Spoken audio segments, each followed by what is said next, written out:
আজকে আমি রান্না করব 5 তরকারি ঘন্ট। তার জন্য প্রথমে প্রেসার কুকার বসিয়ে দিয়ে তাতে মিষ্টি কুমড়ো, কচু, আলু, পুঁই শাক এবং মুসুর ডাল দিয়ে দিলাম। তারপরে আমি টমেটো কুচি ও 3-4টে কাঁচা লঙ্কা কুচি দিয়ে দিলাম। তারপরে পরিমাণ মতো লবণ ও হলুদ দিয়ে এবং 2 গ্লাস মতো পানি দিয়ে প্রেসার কুকারের ঢাকনা লাগিয়ে দিলাম। এবার আমি 3টে সিটি দিয়ে নেব।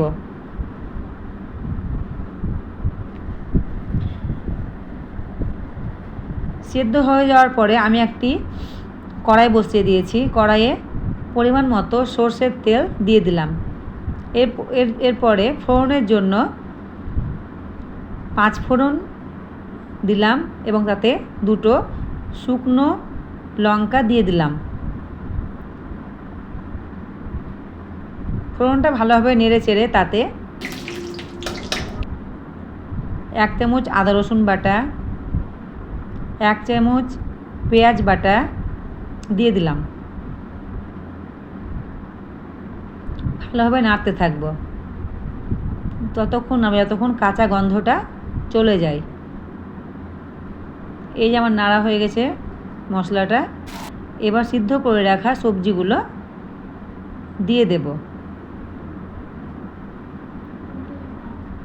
সব দেওয়া হয়ে গেল। এবার ভালোভাবে সবজিটাকে নেড়ে চেড়ে নিব।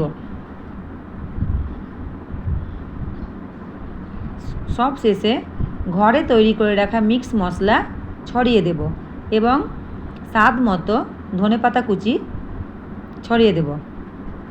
ধনেপাতা কুচিটা দিলে স্বাদটা আরও বাড়বে। আমি আগে থেকে 4টে ডিম ভেজে রেখেছিলাম, সেই ডিমটাও এর মধ্যে দিয়ে দিলাম। এই যে দেখতে পাচ্ছেন কত সুন্দর লাগছে দেখতে। যদি আমার এই রান্নাটি আপনাদের পছন্দ হয় তাহলে অবশ্যই লাইক, কমেন্ট এবং শেয়ার করবেন এবং আমার চ্যানেলটিকে সাবস্ক্রাইব করবেন। Thank you.